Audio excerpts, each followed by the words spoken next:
Olá, amigos. Bem-vindos à 16ª edição de Espiritismo Agora, um programa feito para você que gosta de estudar, para conhecer. Estamos desde o nosso 14º programa, número 14, falando sobre evolução, um tema estudado, examinado desde há muito tempo pelo homem. E fizemos primeiro uma remissão histórica sobre os filósofos, para entender a evolução, como é que os filósofos imaginavam a teoria da evolução, a origem das coisas, e agora estamos falando dos cientistas. Mas para falar dos cientistas, tivemos que fazer esta remissão histórica sobre a filosofia, principalmente os grandes filósofos da Grécia Antiga. Evolução, portanto, é o nosso tema. E o nosso convite para você fazer as boas reflexões sobre esta matéria. Nós iniciamos no programa anterior, no 15º, falando de Charles Darwin, um cientista inglês que apresentou a teoria da evolução das espécies através do seu livro, publicado no mês de novembro do ano de 1859, na cidade de Londres. Aí na tela você está vendo o gabinete de trabalho do Darwin. E então começamos dizendo que ele apresentou a sua teoria. Aqui estamos fazendo um resumo bastante rápido para você incursionar no estudo desse tema. Os organismos vegetais e animais, em que se inclui o homem, se desenvolveram por um processo de mudança gradual e contínua, a partir das formas anteriormente existentes. Esse é o início da apresentação da teoria do Darwin. Como nascem de cada espécie muito mais indivíduos do que os que reúnem possibilidades de sobreviver, e como, consequentemente, existe a luta pela existência que se repete com frequência, disso resulta e se segue que, variando, embora apenas da maneira, ligeiramente proveitosa para si, na complexa e por vezes mutáveis condições de vida, qualquer espécie terá, qualquer ser terá a maior probabilidade de sobreviver e assim será naturalmente selecionado. Isto é, de acordo com o grau de possibilidade de resistência e adaptação de cada um, esse é o que vai, com toda certeza, no processo da seleção natural, sobreviver. Então, resulta daí de uma espécie a sequência natural de outra espécie. De acordo com o vigoroso princípio da herança, entro no assunto genético, toda variedade selecionada tenderá a propagar a sua forma nova e modificada. É assim que ele vai encaminhando a teoria da evolução das espécies. Esse é o pensamento do Charles Darwin. Essa é a teoria desse nosso pesquisador inglês, publicada em 1859. Então, depois que o Darwin apresentou a sua teoria, nós daqui a pouco vamos desenvolvê-la ato contínuo com as apresentações de novas ilustrações que faremos propositadamente para dar uma ideia de como fechar o assunto do Darwin aqui no nosso programa Espiritismo Agora. Foi necessário para os pesquisadores buscar o elo perdido, já que está se falando de uma mudança, de uma transformação de uma espécie em outra espécie a partir daquelas que conseguem resistir e conseguem sobreviver pelo princípio da adaptabilidade. Aqui nós estamos vendo uma grande descoberta feita pela ciência, pelos antropólogos que pesquisam, que buscam nos sítios mais longínquos aqui do planeta, nos lugares onde se pode obter informações através do que é possível colher em termos de resultado.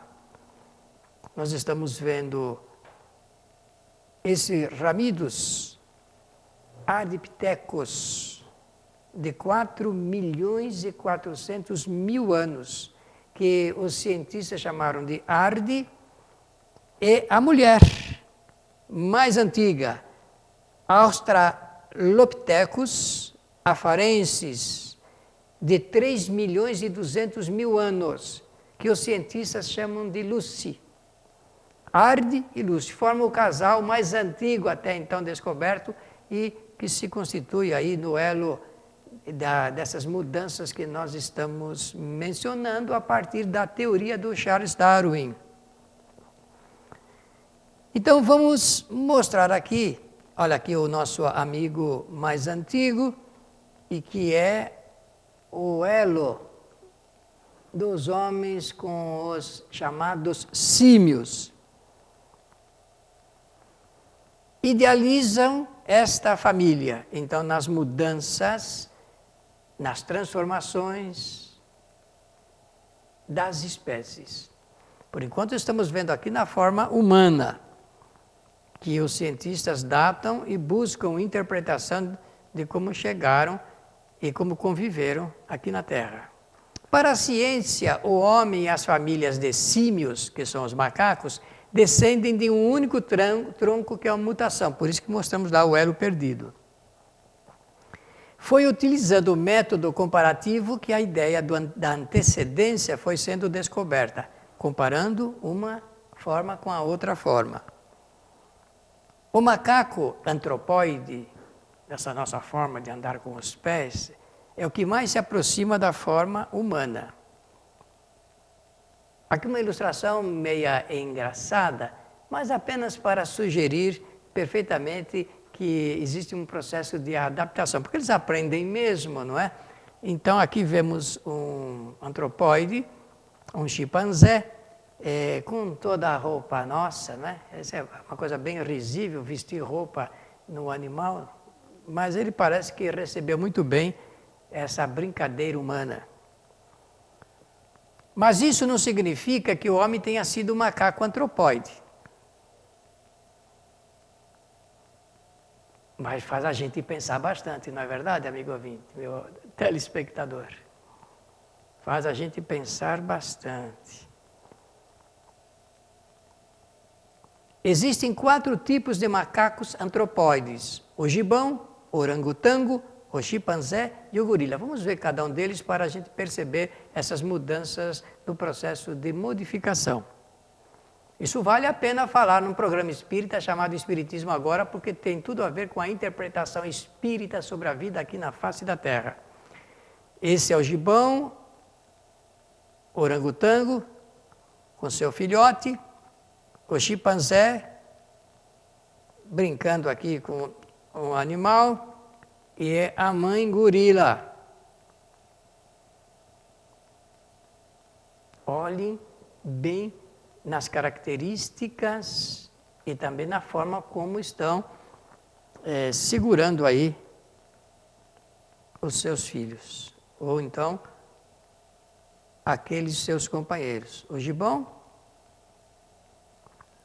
o orangotango, o chimpanzé e o gorila.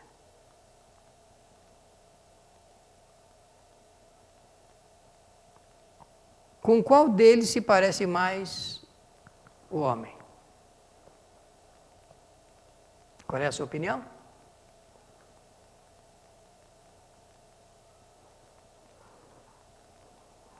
Aqui é uma família de gorilas.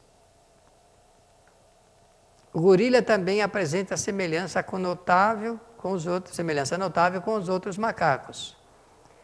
Esses macacos, por sua vez, possuem extraordinária semelhança com os pequenos tarceiros, que são pequenos mamíferos chamados lêmures, lá da Lemúria, que possuem o pé traseiro muito comprido, originários da Lemúria. E é com os pés que eles se agarram, por isso que são tarceiros.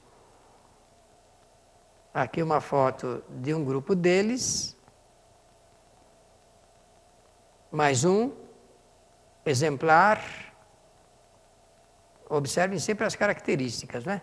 Os tarceiros, por sua vez, revelam significativa semelhança com os lêmures de Madagascar e das Ilhas Camores. São os dois lugares muito antigos que se buscam, se procuram esses elementos. Existe uma subordem dos mamíferos primatas chamados lêmures, terceiros, macacos antropóides e também os homens, que formam um grupo comum. Por isso que o nosso amigo Darwin foi somando essas informações através de um processo de classificação científica e chegando à conclusão de que poderia haver, por herança, uma forma advindo depois da outra. A ciência recebe isso com muita naturalidade, né? As criaturas que mais se parecem com os lêmures são conhecidas como insetívoros, aqueles que se alimentam de insetos, o que chamados mussaranhos. Olha, um modelo e uma outra espécie. Isso para dizer dessa família que nós estamos descrevendo aqui, porque, segundo a ciência, há mais de 70 milhões de anos que aparecem esses elementos bastante primitivos na face da Terra para chegar até o ponto da nossa forma humana. Os lêmures podem ter 30 gramas ou então até 10 quilos, dependendo da espécie. Os maiores, que chegavam a pesar mais de 200 gramas, extinguiram-se desde que os humanos se estabeleceram lá nas ilhas de Madagascar. Observem bem aqui. Uma espécie chamada loris, o tárcio das Filipinas e a ramificação milhões de anos até chegar nessa fase aqui do Australopithecus. Nós vamos ter que fazer um breve intervalo e nós voltaremos logo a seguir para continuarmos com essa nossa exposição sobre evolução. Apoio cultural.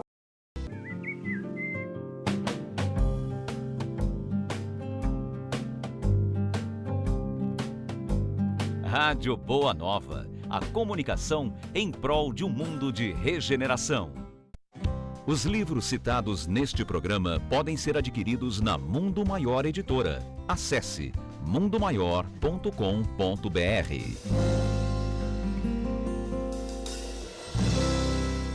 Um simples gesto, um ato de enormes proporções. Um simples gesto é capaz de dar apoio, acolher, educar, alimentar. Um simples gesto traz com ele benefícios incalculáveis. Um simples gesto contribui para realizar o bem. Participe para que a rede social do bem possa aumentar a sua capacidade de multiplicar as suas ações sociais. Pratique isso na hora que você for pagar a sua próxima compra. Use o cartão de crédito exclusivo O Bem. Peça já o seu cartão. Ligue 0800 644 2273.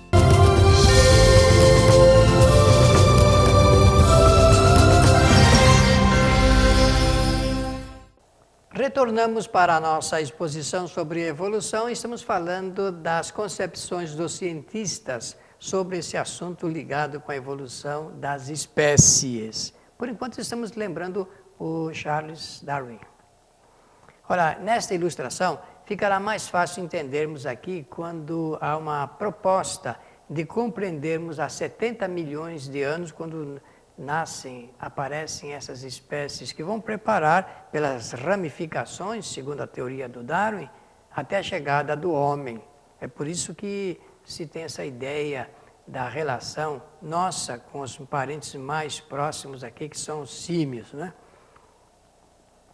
Isso é muito importante, porque de 70, 60, 40, 25, 13 milhões de anos e 2 milhões de anos, quando aparece a espécie humana nessa forma como nós conhecemos, mas nós já vimos lá que existem exemplares de 4 milhões e 400 mil anos atrás.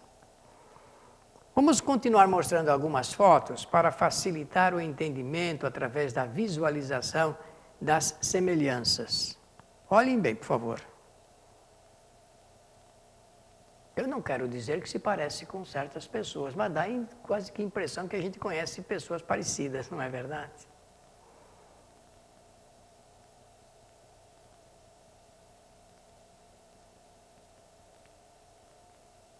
Não sei se estão cantando, se estão gargalhando, mas estão ali num processo de harmonia familiar.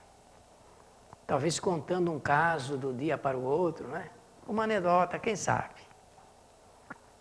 Aqui a família reunida. Olha que coisa bastante interessante. Nós precisamos conhecer sempre de onde nós viemos. O que nós somos. Por que estamos aqui fazendo essas experiências agora, através do conhecimento, usando a lógica, usando princípios éticos, né? Olha que foto bonita, não? 2 exemplares. Dormindo no colo da mãe, sossegado. Novamente, a ideia ilustrativa das ramificações. Aqui estamos vendo os lemos, lores, tárcios, os macacos do Novo Mundo, macacos do Velho Mundo, o gibão, o orangotango, o gorila, o chimpanzé e o homem. Há quem diga, os cientistas são claros nisso, que os chimpanzés são muito parecidos no comportamento com o homem. Há mesmo um estudo a respeito do crânio, do cérebro do homem com o crânio do chimpanzé, o cérebro do chimpanzé. O homem a ciência está em busca da verdade, quer conhecer a origem da vida. Então, apanham esses estudos para responder a essas dúvidas, a esses questionamentos. E é papel da ciência fazer isso. 70 milhões de anos atrás, verificou-se de maneira bastante repentina o final da ideia dos répteis. Se arrastavam. Aqui nós vemos a ilustração da Terra nesse tempo, da África, Sul América, a Eurásia, Antártica, a Austrália e a Nova América. E isto criou condições para que os mamíferos tivessem, por fim, uma oportunidade de evoluir com maior rapidez.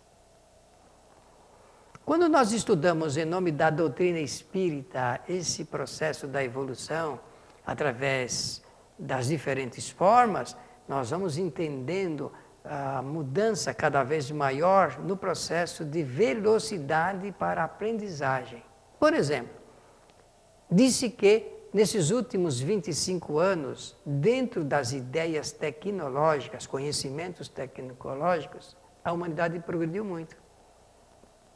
E daqui para frente, o que foi produzido em termos de 25 anos, será em 7 ou 8 anos, o encurtamento do tempo, uma velocidade maior, num resultado melhor para o conhecimento. Quando o dia passa 24 horas, com certeza você já usou essa expressão. Puxa, o dia passou muito rápido hoje, muito rapidamente. Mas, na verdade, o dia não pode passar muito rapidamente porque os movimentos são os mesmos. Então, o que se passou? Por que nós usamos a expressão? É pela velocidade e das atividades que nós temos. O pensamento é muito rápido, não é? Olha aqui a ilustração de animais pré-históricos. Estamos mostrando assim para entendermos um pouco a teoria do Darwin sobre a evolução das espécies. Nós estamos vendo aqui animais de todo tipo, em eras diferentes. Vamos falar daqui a pouco da era dos Cretáceos, né? Os animais pré-históricos, o número 2, aqui a ilustração número 2, para então vermos mais algumas diversificações enquanto animais. E no final do Cretáceo, então, essas rochas, cerca de 47 milhões de anos atrás surgiram os primatas, que é esta ideia que se tem a respeito de quando eles surgiram aqui na Terra. O período Cretáceo é uma idade da Terra realizada para 140 milhões de anos até 65 milhões de anos atrás. Alguém tem alguma ideia a respeito disso? O que significa 140 milhões de anos atrás? Será que isso é importante para nós estudarmos o Espiritismo, estudarmos o Espírito, estudarmos o futuro da humanidade? No período Cretáceo, varia 140 milhões até 65 milhões de anos atrás, os dinossauros atingiram o seu auge e também conheceram o seu ponto final. das experiências aqui na Terra. E nasce então a era dos primatas. Essas ilustrações servem para nos lembrar, idealizar, pensar um pouco nas formas. Além da América do Norte e do Sul e também da Eurásia, é provável que vivessem na África. Os cientistas imaginam isso. E parece que os filmes hoje a respeito dos Jurássicos dá bem essa ideia de como eram esses animais. Mas esses estudos são importantes a respeito da vida aqui na Terra, que nasce aí com essas ramificações, até chegar no ponto que nós conhecemos o homem. O interessante é que o homem não se supõe como produto dessas espécies anteriores, dessas formas anteriores. Talvez um pouco de orgulho no pensamento. Os prosímios representaram as primeiras espécies e a elas hoje correspondem as dos lemurianos e tarsioides, assim como outras que são afins a todo esse processo e essa observação. Hoje fica mais fácil a gente ver filmes bastante interessantes, vídeos até do comportamento dos animais, de todos. E parece que com essa análise, com essa verificação, fica mais fácil a gente entender que ali tem um ser pensante, um ser que pensa e que age com vontade própria e reage diante de situações, por vezes dramáticas, que atingem a sua própria sobrevivência. Então tratava-se de animais pequenos, ágeis, e sua existência era completamente arborícola. Viviam nas árvores e viviam dos vegetais, tendo sido sua evolução concomitante à das próprias florestas que nós conhecemos. A grande ordem dos primatas compreende cerca de 180 espécies de animais mamíferos pouco especializados, a maior parte dos quais possuem costumes arborícolas, vivem nas árvores e estão confinados nas regiões tropicais do nosso planeta, onde o clima é tropical. Os primatas dividem-se em duas subordens: prosímios ou primatas inferiores, que inclui os lêmures e lores. Viram que eu mostrei lá aqueles animaizinhos pequenos, foi de propósito para a gente ter uma ideia, e os símios, que são os primatas superiores, que incluem társios, macacos e o próprio homem, de um ponto a outro ponto. Essa é a ideia que os cientistas têm da nossa origem. Se nós quisermos pensar de onde nós viemos, aqui no planeta, lembrar dessas formas anteriores. E não pensem, meus amigos, que Allan Kardec desprezou esse estudo, não. Nós vamos ver, quando estivermos falando de Espiritismo, que Allan Kardec escreveu um livro chamado A Gênese, e ele vai falar a respeito dessas formas de onde o Espírito faz as suas jornadas anteriores. Porque eu tenho que saber de onde eu venho. No primeiro grupo inclui-se os mais primitivos, regra geral, animais de pequeno tamanho, com focinhos alongados e os olhos colocados numa posição não tão frontal como a dos símios. Mudança das formas. Situados mais abaixo na escala evolutiva, mostram-se mais especializados que os seus parentes antropomorfos, isto é, antropomorfos que têm a forma humana. E fala-se aqui de especializados porque uma das características da lei de adaptação é exatamente permitir que esses animais, é melhor dizer assim, procuram realmente se especializar para se defender, para se alimentar e se abrigar também. Há 5 famílias de lêmures com um total de 21 espécies. A maioria está confinada às florestas de Madagascar, embora alguns tenham sido levados também para as ilhas Camores.